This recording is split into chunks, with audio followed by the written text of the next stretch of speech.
पिछले वर्ष ही आपको प्रधानमंत्री जी के द्वारा अवार्ड, जो बहुत ही प्यारा सा अवार्ड था, नेशनल क्रिएटर्स अवार्ड, वो प्रदान किया गया। तो उस दिन की खास अनुभूति आपकी?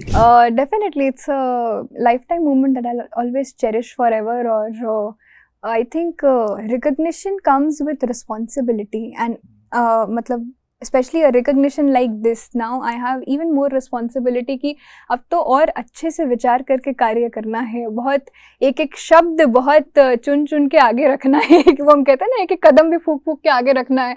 तो अब तो वो वाली जिम्मेदारी है कि अब और अच्छा कार्य करना है। जब आप उनसे मिली, उनके व्यक्तित्व की कौन सी एक खास बात आपको लगी मोदी जी की?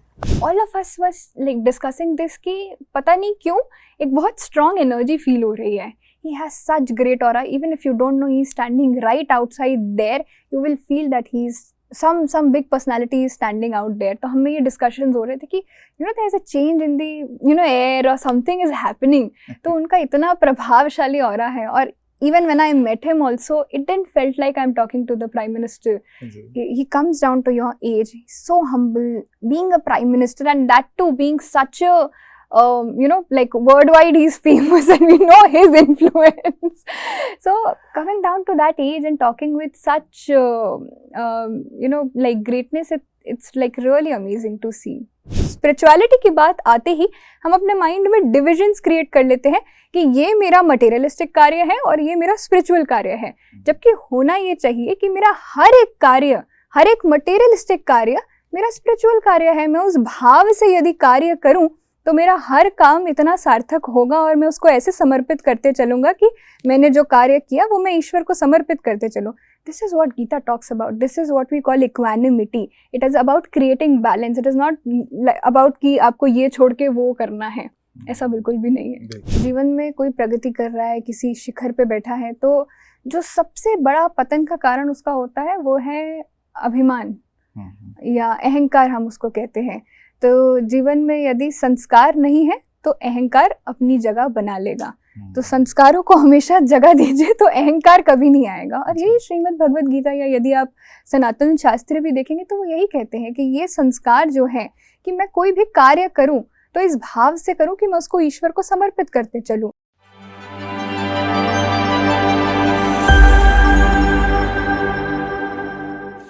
नमस्कार, स्वागत है आप सभी का माइंडफुल मोमेंट्स में, एक ऐसा मंच जहां हम संवाद करते हैं संस्कृति, आत्मिक ऊर्जा और जीवन के उन विचारों पर जो हमें भीतर से समृद्ध बनाते हैं। आज हमारे साथ हैं एक ऐसी युवा शख्सियत जिनकी आवाज़ डिजिटल जगत में संस्कृति, शास्त्र और संस्कारों की नई चेतना जगा रही है।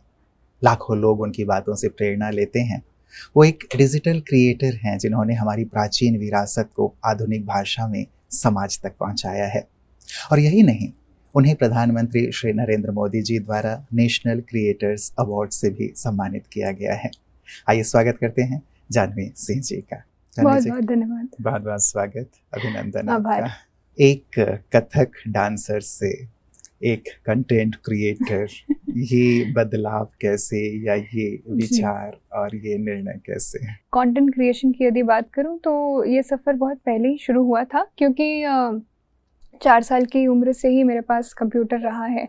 तो I have seen that graph going up on social media और any social media platform that, हाँ बिल्कुल। तो वो मैंने ग्राफ ऊपर जाते हुए देखा है। So that space has already have been very overwhelming and fascinating for me कि ये स्पेस आपको बहुत फ्रीडम देता है। और आज यदि आप स्टेज पे थे तो आपने जैसे सुना ही होगा कि social media is that stage that gives you freedom in a good sense also and bad sense also. तो वो अच्छी बात भी फ्रीडम है और बुरी बात भी फ्रीडम ही है। It's how you consume and create. So that space has already fascinated me a lot. तो मुझे लगा कि इस स्पेस का यदि उपयोग जीवन में किया जाए तो बहुत अच्छा कुछ किया जा सकता है जीवन में। तो बचपन से तो नहीं कहूँगी, पर हाँ थोड़ा बाद में मेरी जो रुचि है वो कथक की तरफ रही। और मैंने यही सोचा था कि मैं अपना जो क्षेत्र होगा, जो करियर होगा, वो कथक में ही या परफॉर्मेंस में ही लगाऊंगी। I started my journey as a content creator as a Kathak dancer only. तो मैंने 9th क्लास में अपनी जर्नी शुरू की थी। तो वहाँ मैंने कंटेंट क्रिएशन शुरू किया था और मैं डांस वीडियोस, परफॉर्मेंसेज, ये सारी चीज़ें अपलोड किया करती थी। तो content has already fascinated me a lot. And I was very sure कि मुझे यही करना है, इवन ऑन, मतलब अगर वो ऑफ स्क्रीन भी हो सकता है तो भी मुझे इसी स्पेस में रहना है, ऑन स्क्रीन है तो भी इसी स्पेस में रहना है. एंड देन वो 1-1.5 साल मैंने किया, और दिस वॉज प्री कोविड, तो बहुत समझ नहीं थी ऑनेस्टली कि कैसे करना है, क्या करना है, क्या स्ट्रैटेजीज होती हैं, क्या टेक्निक्स होती है, कोई सही गाइडेंस भी नहीं है. So I did that, but then it taught me a lot of things of course. But हाँ, फिर हमने कुछ समय बाद उसे बंद कर दिया था कि समझ में नहीं आ रहा है, और फिर अकेडमिक्स भी है अब फोकस करने के लिए, तो उस पर थोड़ा ध्यान देते हैं, because content creation was not really a career at that stage. अब वो हम देखते हैं कि अब शिफ्ट आया है कि अच्छा, this can also be a career. It's still unconventional, unacceptable in a lot of societies and families. चुनौतियां तो हैं, बिल्कुल, स्वीकार करके आगे बढ़ा जा सकता है. And then this whole content creation जो आज आप देख रहे हैं, वो फिर उसका पूरा जो कैटेगरी है वही बदल गया. तो जीवन में जब अध्यात्म आया तो मैंने सोचा कि क्यों ना इसको अब प्लेटफॉर्म पे यूज़ किया जाए और लोगों को बताया जाए. तो मतलब at the end of the day यही होता था कि जो भी मैं किताबों से सीखूंगी और जो मैं रोज़ पढ़ा करूंगी, उसी का मैं वीडियो बना के डाला करूंगी. तो जब जीवन में आध्यात्मिक विषय आए और जब मैंने पढ़ना शुरू किया, समझना शुरू किया, वो भी मेरी माताश्री की कृपा से कि उन्होंने मुझे ये थॉट इनिशिएट किया कि you should consider this also, तब मैंने अपने जीवन में ये सारी चीज़ें पढ़ना शुरू की, कुछ आज से 5 साल पहले आप कह सकते हैं. और फिर वहाँ से ये सारा कंटेंट शुरू हुआ. बिल्कुल, आपने अपने इंस्टाग्राम बायो में भी लिखा हुआ है संस्कार, शास्त्र, संस्कृति, साड़ियाँ. जी जी जी. तो ये किस चीज़ को वैसे दिखाना चाहते हैं आप, मतलब ये इस चीज़ से क्या, मतलब आपके अंदर का भाव? Honestly it sums up my content honestly, कि यदि कोई मेरे पेज पे है, कोई प्रोफाइल पे है, तो उसको समझ में आए कि मैं क्या कार्य कर रही हूँ, तो बहुत छोटे शब्दों में, और वो मैं उसको कहती हूँ 3 pillars of my content. I call it 3S. That is संस्कृति, यानी कि जो हमारा कल्चर है, जो हमारा धर्म है. शास्त्र यानी कि स्क्रिप्चर्स, क्योंकि मैंने अपने वीडियोस बनाना शुरू किए थे तो श्रीमद् भगवद गीता से मैंने शुरू किए थे कि हर एक श्लोक को मुझे समझाना है, और अब वो सीरीज़ आगे बढ़ रही है, तो मैं यही आशा करती हूँ कि मैं और भी जो विषय हैं, महाभारत है, रामायण है, उपनिषद है, इनको भी यदि बहुत इंटरेस्टिंग तरीके से अपने आयु के लोगों को मैं समझा पाऊँ, तो वो भी हम आगे करेंगे. तो वहाँ से हुआ शास्त्र, और फिर आती हैं संस्कार या साड़ियाँ, जो भी आप कह लीजिए, कि इस पर भी मेरा बहुत अच्छा इंटरेस्ट है ऑलरेडी, तो मुझे ये भी कवर करना है. तो it actually sums up my content that if you are looking at my profile, you should know that this is what I do. संस्कृति, शास्त्र और साड़ियाँ. बहुत सुंदर, ये तो सुंदर सी बात लगी रही है. और एक बड़ा सा मतलब स्कोप है अभी आपके पास कि हमारी शास्त्र तो इतने अनंत बृहद हैं, और एक एक चीज़ को एक्सप्लेन करके आज की युवा पीढ़ी तक ले जाना सच में साधुवाद की पात्र है आप. तो ये करने का, जैसे आपने कहा कि माता जी से आपको एक सुंदर सा एक प्रेरणा मिली, तो ये करते हुए ऐसा लगा कि हाँ, इसमें सचमुच बहुत गहराई है, इन्हें समझना आज की युवा पीढ़ी को, आज के समाज को बहुत ज़रूरी है, जिससे कहीं ना कहीं हम थोड़े से कटते जा रहे हैं, हटते जा रहे हैं. जी बिल्कुल है. और यदि मैं मेरा ही जीवन देखूँ तो वो भी ऐसा ही रहा है कि मुझे नहीं लगता था कि इन सब चीज़ों की आवश्यकता है.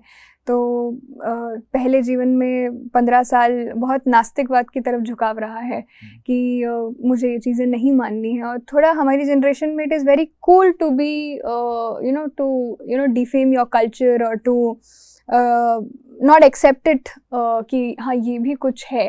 So I have been very curious all my life, but वही होता है कि जब हम प्रश्न पूछते हैं तो वो प्रश्न का उत्तर दिया नहीं जाता ठीक से, क्योंकि उन्हें भी नहीं पता. उनकी गलती भी नहीं है, मैं कहूँगी किसी हद तक तो गलती नहीं है कि उन्हें भी नहीं पता होता, तो हम समझा नहीं पाते हैं. तो हमेशा झुकाव उस तरफ ज्यादा रहा. पूछा हो अपने बड़ों से, उन्होंने भी यही जवाब मिला होगा कि हमारे पूर्वज करते आए हैं तो तुम भी करो. But I say that this is not the reason to follow. As a Gen Z or anyone in my age would question it कि इसके पीछे का लॉजिक क्या है, इसके पीछे का सिग्निफिकेंस क्या है, या कोई स्टोरी तो होगी एटलीस्ट जो हमें पता होनी चाहिए. Then maybe we can follow that. So I also come from that mentality. And फिर वो शिफ्ट धीरे धीरे आया है जब आध्यात्मिक विषयों की तरफ जब मैंने पढ़ना शुरू किया.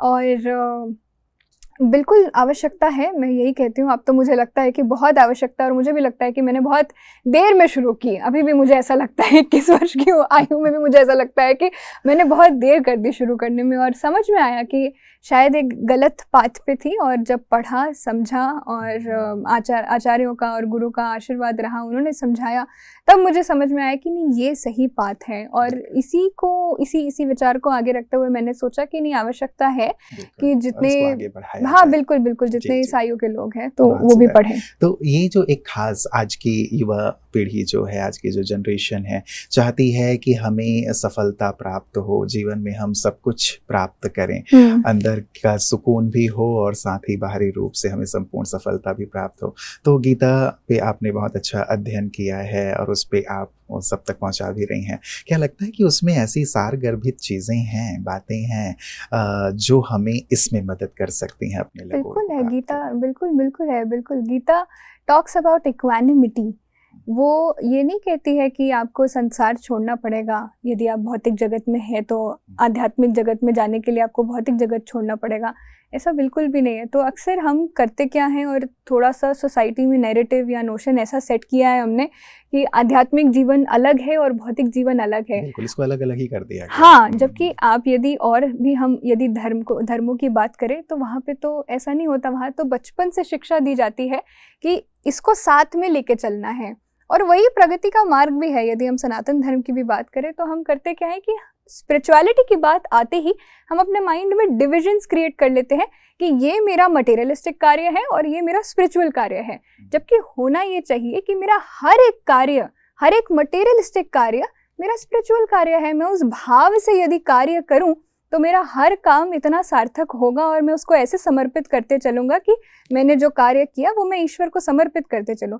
This is what Gita talks about. This is what we call equanimity. It is about creating balance. It is not about कि आपको ये छोड़ के वो करना है, ऐसा बिल्कुल भी नहीं है। बिल्कुल बिल्कुल, मतलब ये बैलेंस और ये जो सार है, ये तत्व है, शायद उसे हम नहीं समझ पाते, इसलिए थोड़ा सा दूर भागते हैं कि नहीं 60 साल के बाद मैं थोड़ा सा भजन कीर्तन करूंगा, सत्संग में जाऊंगा, या गीता की ओर देखूं। मैं यही प्रश्न करती हूँ कि आपको पता है कि आपकी उम्र 60 वर्ष तक है भी या नहीं? Life is very unpredictable. बिल्कुल, बहुत ही विश्वास के साथ ये कहते हैं कि 60 साल के बाद। हाँ, मैं तो यही पूछती हूँ, जिस तरह का जीवन हम जी रहे, 60 साल तो बहुत बड़ी बात है हम अगर अचीव कर ले तो। So it's better to start early. मैं वही कह रही हूँ ना, मुझे तो अभी भी लगता है कि मैंने बहुत देर कर दी शुरू करने में, because you never know what is going to happen next moment. तो फिर आप 60 साल की कल्पना कर रहे हैं तो विचार करने की आवश्यकता है। पिछले वर्ष ही आपको प्रधानमंत्री जी के द्वारा अवार्ड, जो बहुत ही प्यारा सा अवार्ड था, नेशनल क्रिएटर्स अवार्ड, वो प्रदान किया गया। तो उस दिन की खास अनुभूति आपकी क्या? वो तो बिल्कुल मैं कहती हूँ अविश्वसनीय पल रहेगा मेरे लिए जीवन भर। आज भी शायद प्रोसेस कर रही हूँ उसको मैं कहीं ना कहीं। Definitely it's a life time moment that I always cherish forever. और I think recognition comes with responsibility, and मतलब especially a recognition like this, now I have even more responsibility कि अब तो और अच्छे से विचार करके कार्य करना है, बहुत एक एक शब्द बहुत चुन चुन के आगे रखना है कि वो हम कहते हैं ना, एक एक कदम भी फूक फूक के आगे रखना है। तो अब तो वो वाली जिम्मेदारी है कि अब और अच्छा कार्य करना है। और मेरे मेंटर मुझे एक बहुत अच्छी बात कहते हैं कि ठीक है, अवार्ड मिला, बहुत अच्छी बात है, अगले दिन उसको भूल जाओ और अभी कार्य, अपनी प्रगति वैसी बरकरार रखो। तो मैं उसी इस पे चल रही हूँ अभी तो। जब आप उनसे मिली, उनके व्यक्तित्व की कौन सी एक खास बात आपको लगी मोदी जी की? मिलने से पहले ही यदि मैं आपको बताऊं, जब अनाउंसमेंट भी नहीं हुआ था कि वो मतलब उस भारत मंडपम के बाहर है, all of us was like discussing this कि पता नहीं क्यों एक बहुत स्ट्रॉन्ग एनर्जी फील हो रही है। He has such great aura. Even if you don't know he's standing right outside there, you will feel that he's some big personality is standing out there. तो हमें ये discussions हो रहे थे कि there's a change in the air or something is happening. तो उनका इतना प्रभावशाली aura है। और even when I met him also, it didn't felt like I'm talking to the Prime Minister. He comes down to your age. He's so humble, being a Prime Minister, and that too being such a like worldwide he's famous and we know his influence. So coming down to that age and talking with such like greatness, it's like really amazing to see. बिल्कुल, बिल्कुल, या सचमुच जिसे सभी लोग अनुभव भी करते हैं और यही बिल्कुल कारण है बिल्कुल कि सभी उनसे प्रेम भी करते हैं। बिल्कुल जी संस्कृति की बात पे आते जी हैं जानवी जी। हमारी भारतीय संस्कृति नो डाउट बहुत ही ऊँची रही है और कई बार आज के दौर में जब हम देखते हैं तो कहीं न कहीं कुछ चीज़ें जो हमारी एक पहचान रही है हमारी संस्कृति की, वो पीछे छूटती हुई दिखाई देती हैं। कैसे आज की युवा पीढ़ी उसके साथ कनेक्ट करे, अपनी प्रगति के साथ-साथ उन संस्कारों को भी जीवित रखे? आपका क्या विचार है इस मेरा विचार यही है कि यदि आप सोच रहे हैं कि मेरी प्रगति बाकी सारी चीज़ों में है, बिल्कुल है, मैं मानती हूँ। यदि आप सोचते हैं कि संस्कारों को पीछे छोड़ के मेरी प्रगति हो जाएगी, तो हाँ, शायद एक समय के लिए, एक सीमित समय के लिए हो भी जाएगी, लेकिन आपको लौटना तो यहीं पड़ेगा। और फिर आपको शायद उस लेवल पे याद आएगा कि शायद कुछ पीछे रह गया है।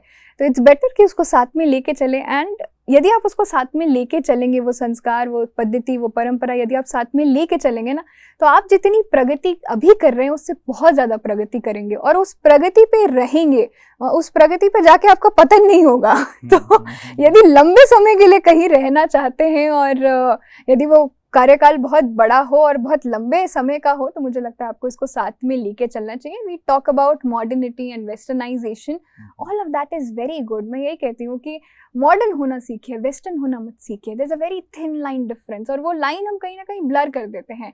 तो सोच से मॉडर्न होना सीखिए, संस्कारों से वैसे ही जुड़े रहिए, उससे आज़ाद होने की आवश्यकता आपको नहीं है। बिल्कुल। कई बार व्यक्ति वही सोचता है कि शायद मॉडर्न होना मतलब उन्हीं सब चीज़ों को अख्तियार कर लेना जो वहाँ है बिल्कुल और ये सारा यदि हम जी जी धोती कुर्ता पहन रहे हैं तो नहीं, बहुत ही ओल्ड फैशन्ड है। हाँ, but we talk about globalisation, so it's not just about कि वो सारी टेक्निक्स, वो सारे आर्ट कल्चर्स हमारे यहाँ आए। It's about how you can spread this across the globe. जी। That is what we call at globalisation. And you know, spread this, मैं यही कहती हूँ कि यदि आज हम वेस्टर्नाइजेशन को फॉलो कर रहे हैं, ठीक है, बट भारतीयनाइजेशन का क्या, उसको भी तो लेके जाइए ना आगे।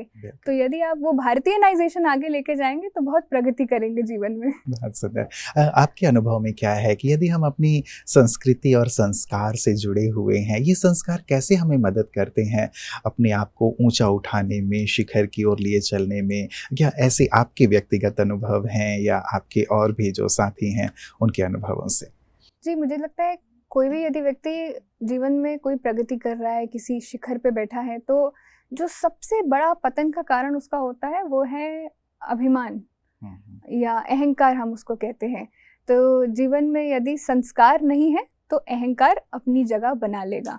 तो संस्कारों को हमेशा जगह दीजिए तो अहंकार कभी नहीं आएगा। और यही श्रीमद् भगवद गीता या यदि आप सनातन शास्त्र भी देखेंगे तो वो यही कहते हैं कि ये संस्कार जो है कि मैं कोई भी कार्य करूं तो इस भाव से करूं कि मैं उसको ईश्वर को समर्पित करते चलूं।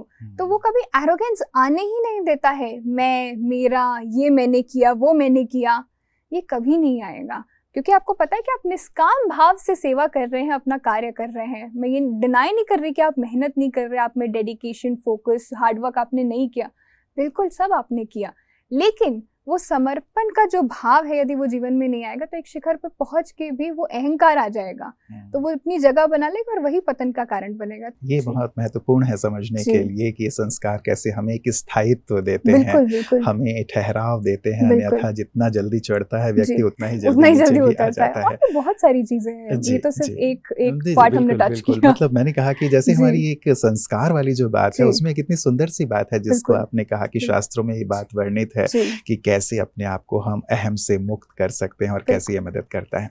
ये जो एक भौतिकता की आंधी कह लें या हमारे सिलेबस में भी इस प्रकार की आध्यात्मिक चीज़ों का कहीं एक टच नहीं दिखाई देता है आजकल।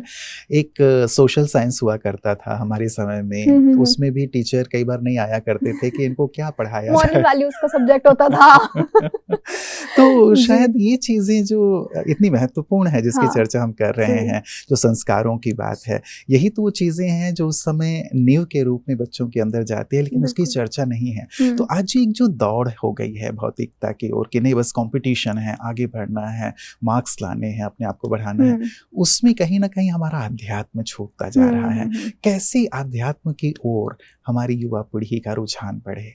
देखिए, बात यही है ना कि हम सबसे किनारे उसको कर देते हैं, क्योंकि होता यही है कि नहीं हम इसमें आ जाएंगे तो शायद ये सब कुछ छूट जाएगा। राइट, जैसे शुरुआत में बात हो रही कि हाँ, अलग कर दिया है, अलग कर दिया है ना, तो ये आपने अलग कर दिया और फिर आपने उन चीज़ों के लिए समय निकालना शुरू किया और आपको लगा इसके लिए तो समय बहुत अधिक निकालना पड़ेगा, या जो लोग करते भी हैं वो उसको ऐसे ट्रीट करते हैं कि हाँ ठीक है समय मिला तो कर लेंगे।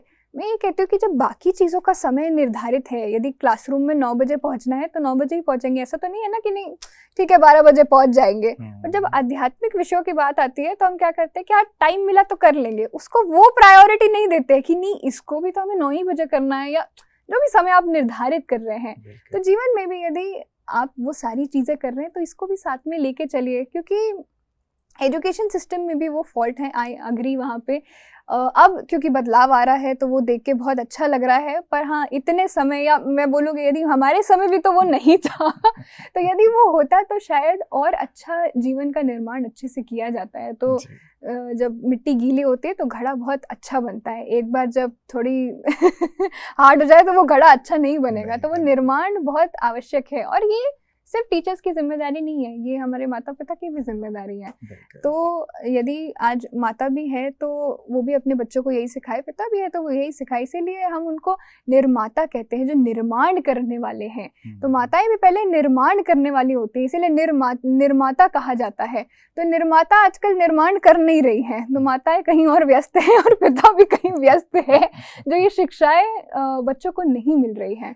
और फिर वो आके कंप्लेन ये करते हैं कि हमारे बच्चे तो ये ऐसे संस्कार नहीं है उनमें, हमारे बच्चे तो ये नहीं पढ़ रहे हैं। तो मैं ये कहती हूँ बच्चे ना देख के सीखते हैं, आप उनको कितना ही कह लीजिए कि ये करना है वो करना है, वो नहीं सीखेंगे, वो आपको देखेंगे कि आप भी इन चीज़ों का स्वाध्याय कर रहे हैं, इन चीज़ों का अनुसरण कर रहे हैं, तो वो देख के करेंगे। आप भी फोन में व्यस्त हैं तो वो भी फोन ही मांगेंगे और फोन में ही व्यस्त रहेंगे। तो यदि आप अपने जीवन में अध्यात्म को जगह देंगे तो आपके बच्चे भी अपने जीवन में अध्यात्म को जगह देंगे आपको देख के। बिल्कुल बिल्कुल, मतलब केवल ये टीचर्स की रिस्पॉन्सिबिलिटी नहीं हाँ, है, ये सिर्फ एजुकेशन सिस्टम पे ब्लेम नहीं जा सकता। बिल्कुल बिल्कुल, जरूर वहाँ आए तो बहुत अच्छी बात है, हाँ, ताकि स्कूल में भी उस चीज का अध्ययन हो, लेकिन ज्यादा समय तो बच्चे वैसे भी अपने माता पिता के साथ रहते हैं और वही उनके रोल मॉडल होते हैं। रोल मॉडल भी हमारा फर्स्ट इंस्टीट्यूट तो वही है ना। बच्चा 3 साल स्कूल नहीं जाता है पहले के, 3 साल तो वो घर में ही है, तो घर में क्या सिखा रहे हैं वो ज्यादा मैटर करता है।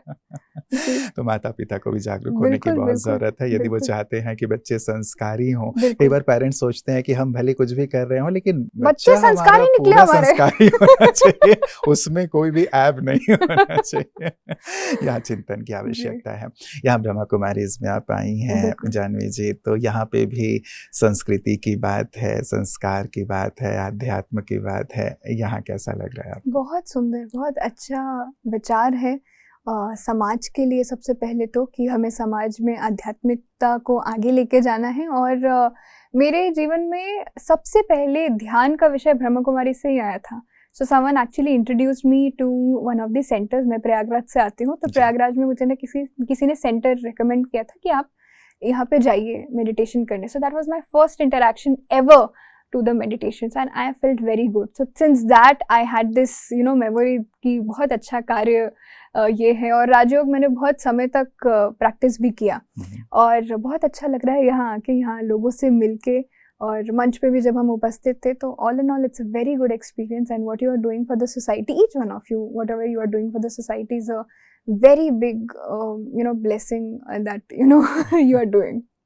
क्या लगता है कि यहाँ जो एक ईश्वरीय ज्ञान दिया जा रहा है, उस ज्ञान की आज सचमुच आवश्यकता है, क्योंकि सभी में एक तनाव है, उलझन है, परेशानी है, उदासी है, निराशा है, और ये ज्ञान को प्रकाश ही कहा जाता है। और यदि आध्यात्मिक ज्ञान व्यक्ति के जीवन में आए तो ये जितने भी नकारात्मक भाव हैं वो दूर हो सकते हैं। बिल्कुल हो सकते हैं। और जब हम सेशंस भी अटेंड कर रहे हैं तो बहुत सारी ऐसी चीज़ें है जिस पे पर्सपेक्टिव मैंने कभी उस पर्सपेक्टिव से सोचा नहीं। तो जब वो शुरू हो रहा है, जो भी ज्ञान की बात हो रही है, यहाँ ईश्वरीय ज्ञान की बात हो रही है, तो जब वो सेशन शुरू हो रहा है तो बहुत सारी ऐसी चीज़ें हैं जहाँ मैं डिसएग्री कर रही हूँ, but when they actually explain it to you then you can not disagree, you agree to it कि ये कितना ब्रॉडर पर्सपेक्टिव है। And I was sitting and I was realising कि इस पर्सपेक्टिव से तो मैंने कभी सोचा ही नहीं। बहुत सारे ऐसे सेशंस हुए that give me a very large picture to a lot of things कि कभी हमने इस चीज़ से सोचा ही नहीं। वो शायद शुरू में उतना समझ में ना आया, this is why I said that I was disagreeing, but later I couldn't agree more that this is so true.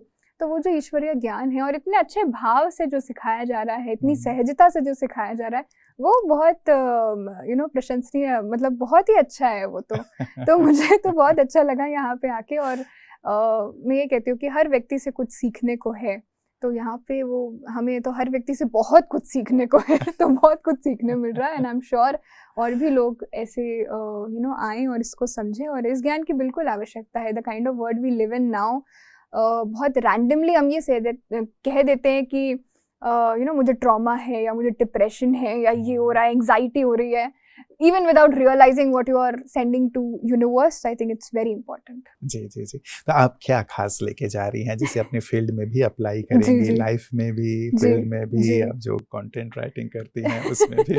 एक बहुत अच्छा, मैं यही कह रही थी कि आपको एक बहुत अच्छा पर्सपेक्टिव मुझे नेगेटिविटी और पॉजिटिविटी पे मिला कि जैसे एज कंटेंट क्रिएटर हम बहुत क्रिटिसिज्म फेस करते हैं और हम हमेशा यही कहते हैं कि कितना नेगेटिविटी है समाज में। तो उसमें एक बहुत ब्रॉडर पर्सपेक्टिव मुझे दीदी ने एक सेशन में दिया कि किस तरह से हमें उससे डील करना चाहिए। So that was navigating the negativity and I never had this perspective. कई बार तो वो क्रिटिसिज्म इग्नोर हो जाता है, कंस्ट्रक्टिव क्रिटिसिज्म है I will accept it, but अगर डिस्ट्रक्टिव क्रिटिसिज्म है तो बहुत बार वो कहीं ना कहीं तो इफेक्ट करता है। Even if I say that I ignore it, you can not, because if you are reading 10 comments, आप कमेंट पढ़ के ही तो एनालाइज करोगे ना कि ये नेगेटिव है या पॉजिटिव है। सो एक्चुअली सिस्टर ने अंदर तो जा रहा है, अंदर तो जा ही रहा है, अभी नहीं तो शायद कहीं ना कहीं तो इफेक्ट कर रहा है, because you start self doubting कि वो सही तो नहीं कह रहा था, शायद ऐसा तो नहीं था, क्या मुझ में कमी है क्या? तो you analyse it and you let it effect your thoughts. तो she gave a very broader perspective, sister ने एक बहुत ब्रॉडर पर्सपेक्टिव दिया कि कैसे उसको चैनलाइज करना चाहिए, कैसे नेविगेट करना चाहिए। And it's okay to have that criticism because you have chosen this path, so you will get both of that. That was a very eye-opening session, I would say. So I'm taking that back. बहुत सुंदर। जी।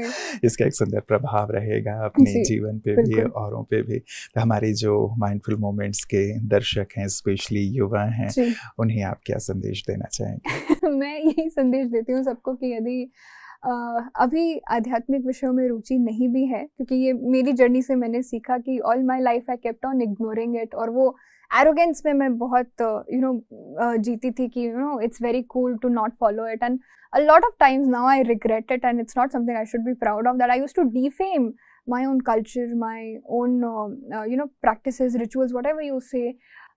So don't do it. Don't go into this woke mentality. It will not lead you anywhere in life. So this is my personal mistake that I have done all my life. At least give it a try.